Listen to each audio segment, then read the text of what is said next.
جس طرح مراد نے کہا تقریباً اس نے تو سب جتنے بھی باتیں تھے تقریباً اس نے آپ لوگوں سے کر لی ہے، لیکن میں 2-3 چیزیں آپ لوگوں سے شیئر کرنا چاہتا ہوں۔ ایک تو یہ ہے کہ جس طرح مراد نے اکانومی پر پوری بات کر لی، آپ سب کو پتہ ہے کہ ہمیں کس صورت میں اکانومی ملی۔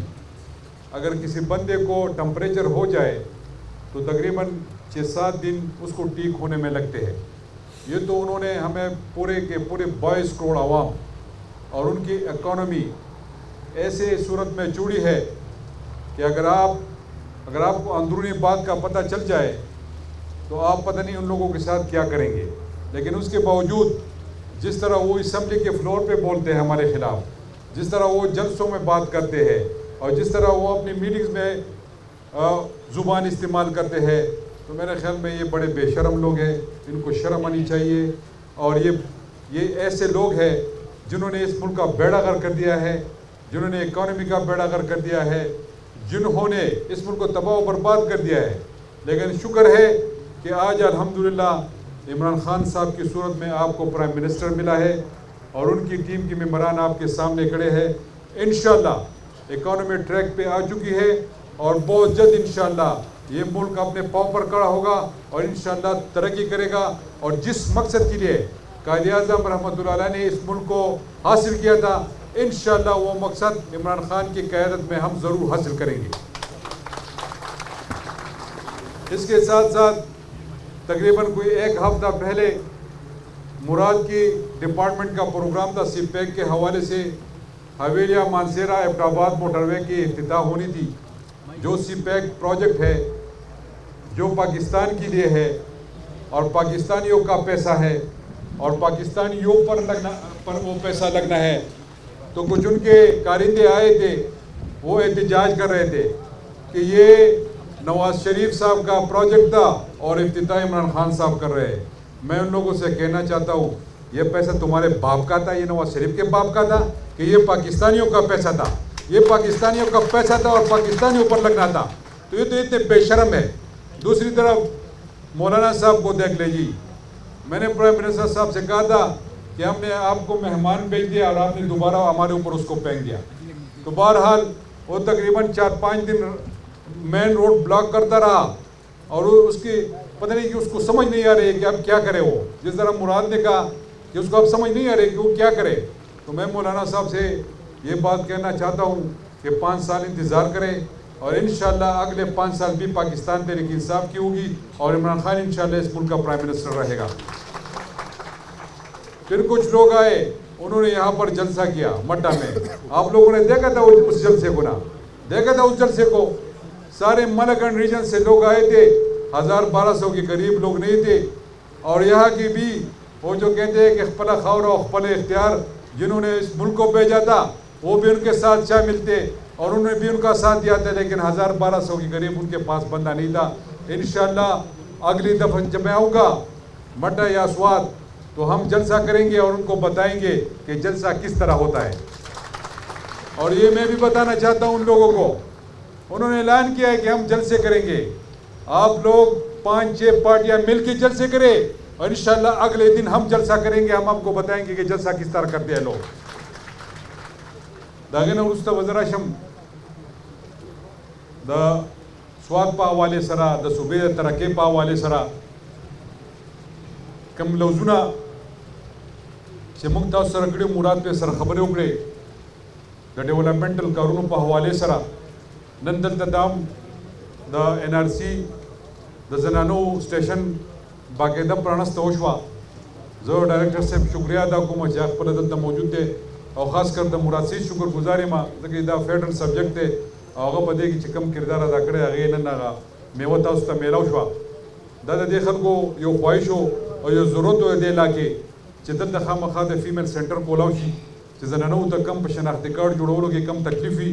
چې هغه مسلې ورته حل شي۔ نن الحمدلله هغه مسله ستاسو دلته مل شوه او ډایرکټر صاحب مراد صاحب ته بله خوشخبري وویله چې انشاءالله په کابل کې به هم دا سټیشن ډېر زر کولاو شي، نو دا خلکو دا مسلې به هم انشاءالله حل شي۔ د هغې نه علاوه هغه وخت کې میډیا والا ټول هغه وروڼه زما دلته ولاړ دي، مخکې هم دا به زموږ هغه انټریکشن و، چې چیف منسټر شوم د هغې نه وروسته دا ما پسې راغله بیا به زه 2-3 میاشتې بعد رالم نو دوی بیا تپوس وکړو چې څه خو ونه شول 5 میاشتې بعد چې رالم بیا به یې تپوس وکړو چې څه ونه شول دا خو یو طریقه کار دی یو پروسس دی د هغې نه دا سکیمونه دا وځي د هغې نه بعد اناګوریشن کېږي بیا کار روانېږي نو اولنۍ وعده چې کومه د منګورې هسپتال فنکشنل کولو هغه ستاسو مخامخ ته هسپتال تاسو ته کولاو شوی دی بلډینګ د دم اپریشن دی هغې کې نور سټاف هم برتي کېدو والا دی هغه اولنۍ وعده سره پوره شوه دویمه خبره د سوات ایکسپریس وی د ایکسټینشن وه د چکدرې نه والا د مدینه نه پورې د هغې ایکسټینشن په 2 فیزز کې ده او زه د مراد شکرګزار په دې یم چې دا 2 پروجیکټ یې چونکې دا د پورټفولیو ده کمیونیکیشن ورکس یو دا ایکسپریس وی د چکدرې نه والا د مدینه پورې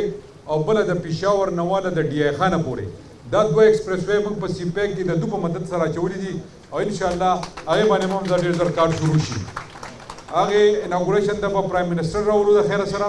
او یو غټه جلسه به پرې کوو انشاءالله چې د سوات خلکو سره دوباره تازه شي د هغې سره او د هغې به انشاءالله دومره غټ امپیکټ وي د کاروبار تاسو وګورئ د یو ګبین جبې د روډ سره څومره خلکو ته روزګار او سهولت میلاو شوی دی د هغې سره به انشاءالله نورې نوې نوې علاقې کولاو شي او زموږ دلته ټوریزم انډسټري موږ پروموټ کولی شو هغې سره به انشاءالله د خلکو د روزګار مواقع نور هم میلاو شي چونکې دا غریبه سیمه ده پکار ده چې موږ د دې خلکو ښه خدمت وکړو د هغې سره سره د یونیورسټیانو ذکر درته وکړو انشاءالله په جنورۍ کې به د اګریکلچر یونیورسټۍ کلاسونه شروع کېږي په د تختبر ریسرچ سیشن کې به انشاءالله کلاسونه شروع کوو او د هغې پرمنټ بلډینګ لپاره موږ ځمکه تقریبا کتلې ده انشاءالله د جون جولای کې به ټیک ټاک د هغې بلډینګ باقاعده افتتاح کوو هغه به په هغې به کنسټرکشن انشاءالله شروع کېږي په هغې کې د محب الله خان کردار چې دی هغه پکې دی چونکې اګریکلچر منسټر دی زه د شکریه ادا کوم او د فضل حکیم هم شکریه ادا کوم چې دی پکې څومره منډه هغې کې والې ده بلډینګ کتو کې د هغې دپاره پیسو د هغې کافي منډه زه ځوړ هم شکریه ادا کوم د هغې سره سره انجینرینګ یونیورسټي په کابل کې به انشاءالله جوړېږي او 500 کنال ځمکه به ورته ارینج کوو او هغه به انشاءالله د دې علاقې د دې ماشومانو د دې سټوډنټانو د دې علاقې په پرمختګ کې خپل کردار ادا کوي د هغې سره سره وومن یونیورسټي ده ډینټل کالج دی انشاءالله په جون جولای کې به هغه هم اپریشنل کوو دا هغه میګا پروجیکټس چې کوم ما درته ویلي او د هغې سره سره د بنګورې سیټي د اوبو چې کومه مسله ده تقریبا هغه هم څه د اربو روپو څه د 7-8 اربو روپو پروجیکټ دی 8.5 ارب هغه ما ایشین ډیولپمنټ بینک سره خبره کړې ده په هغې کې مور اچولې دی فیزیبلیټي زما خیال ده تقریبا روانه شوې ده هغې باندې به انشاءالله د منګورې د خلکو د اوبو سکو اوبو مسله به انشاءالله هغه به ډېر زر تر زره حل شي د هغې سره سره نور هغه واړه واړه کارونه اکثر به مزې په دې علاقې کې ګرځېدم نو ما به د خلکو ته ویل چې یاره دا مټه فاضل بانډه روډ سره ما لوس کړې ده تېر شوي دور خبره کومه او دا فلانې مې سره دور کړی فلانې خبره مې سره کړې ده بیا مې ورته وایي دا نور کارونه ته په بونس کې کوم دا مې ته پوره کړل نو دا هغه وعدې وې چې موږ د سره کړې وې هغه سره انشاءالله پوره شوې دا نور کارونه چې کم مراد ویل چې دا 40 کروڑ روپۍ د سینیټیشن دي 40 کروڑ روپۍ په هر حلقه کې د فلډ پروټیکشن دي یا د نورو کار ډرینکینګ واټر سپلای سکیمونه دي دا ګوره د بونس دی دا د څه دی دا د بونس دی ګوره او دې سره سره زه د مراد شکریه ادا کوم د هغه د راتلو سره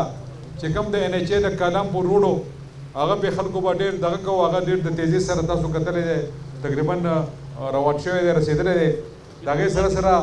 لږ به پاتې چې ته صرف بریجز پاتې دا به ته کمپلیټ شي دې سره سره ملم جبه وي انشاءالله را روان سیزن ته به ملم جبه روډ مکمل دلته کوله وي پوره به پوخ شوی دی دا کم موږ سره څه سیوینګ شوی دی دې روډونو حوالې سره نو انشاءالله دغه مراد خو کمل نه وي خو دا به د چکدرې نه په دې روډ دوباره کار شروع کېږي او د کم ځای پورې مدینه پورې به دوباره په دې باندې چې کله دا ګیس پایپ لاین کمپلیټ شي نو انشاءالله تقریبا څه 1.5 ارب دي 2 ارب روپۍ د دې اسټیمیټ دی په دې به کار شروع کړو دې سره سره د شاور دا بیلټ دی دلته د مټې فاضل باندې خلک په ناست یا به خفه شوي چې یاره چیف منسټر صاحب زموږ هلکه پرېښودی دی نو روډ به تېرېږي هغه به کې هم شامل دی ګورئ هغه به کې هم شامل دی هغې سره زما خپله یوه مینه ده محبت دی د هغه 2 یونین کونسل سره که محب الله خان او مراد پرې خفه کېږي او خوشحالېږي خو ګورئ زما سره مینه ډېره ده دا یو خبره یاد ساتئ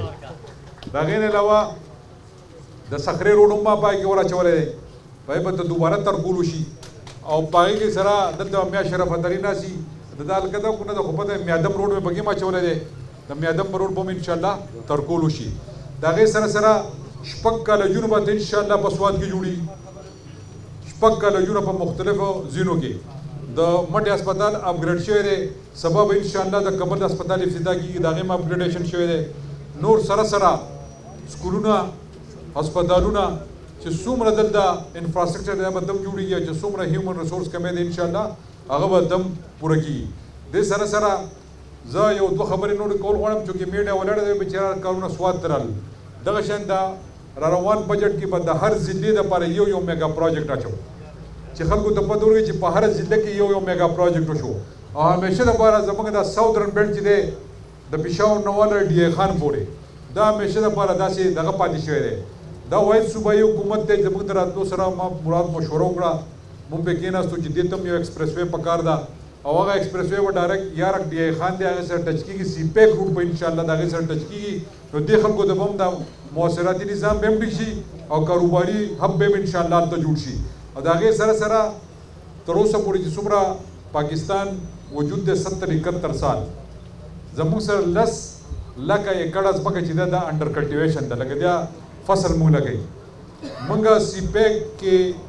سی آر بی سی لیفټ کینال چشمه رائټ بینک کینال نه لیفټ کینال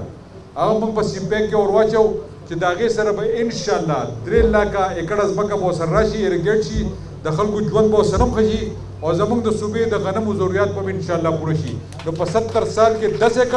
10 لکه ایکړ ځمکه انشاءالله را روان 3 کال کې به ورسره 3 لکه ایکړه ځمکه به ورسره نور موږ دغو نو دغه علاقه به ورسره هم انشاءالله اوچته شي هلته هم یو وزیر اعلی پاتې شوی و ډېر غټ نوم یې دی په ما پسې به ډېرې خبرې کولې په اسمبلۍ کې تقریر وکړو وایي دا حکومت چې دا ګازر مولې دی زه به یې داسې وخورم هغه موږ د اسلام آباد نه داسې پاسو او به چوکونه مو داسې اوچت کو علمده سړی مو پسې راغلی او پته یې ونه لګېده چې په کم طرف باندې وتښتېدو نو زما وروڼو د خبرو مقصد مې دا دی چې سم موږ کوو هغه به د دې قوم دپاره هغه به د دې خلکو ستاسو دپاره به د دې ټولو صوبې د خلکو دپاره به د پاکستان د خلکو دپاره به د دې علاقې د دې خاورې دپاره به زموږ محنت دي موږ هغه چغې نه وباسو چې خپله خاوره او خپل اختیار او بیا هم مشر چې دی هغه په افغانستان کې ښه دلته هم نه ښخوو موږ هغه چغې هم نه وباسو چې نوم د اسلام د الله تعالی د کلام نوم دغه کوو د پیغمبر علیه السلام نوم اخلو او بیا چې دی خپل جیبونه ګرمو او چې څوک ځانه په یو ځای کې ځمکې اخلي کورونه جوړوي نوم د اسلام دغه کوو او نو د اسلام راګډو درک نه لګي نو موږ هغه سیاست نه کوو یو ایجنډا ده د عمران خان اواز پورته کړی دی د مدینې د ریاست او انشاءالله په دې دور کې به د مدینې د ریاست ته خو موږ نشو رسېدی خو کم از کم هغه فالو کوو په هغه لار به ځو نور کارونه د الله دي کوشش او نیت د انسان په لاس کې زما لیډر ماته ښولې ده او نور کارونه الله تعالی کوي او انشاءالله الله به زموږ مدد کوي چې نیت پاک وي منزل آسان وي د دغه عمران خان نیت هم پاک دی د دې مراد نیت هم پاک دی دلته چې څومره منسټران یا څومره الیکټډ ممبران ناست دي د دوی نیت ته هم پاک دی او زما نیت تاسو ته معلوم دی هغه ته هم پاک دی نو انشاءالله دا ملک به ترقي کوي او خامخا به ترقي کوي اخره کې نور ټایم درنه نه باران وریږي مخکې هم تک دی زه ستاسو یو ځل بیا شکریه ادا کوم ډېره مننه خوشحاله اوسئ آباد اوسئ پاکستان زنده باد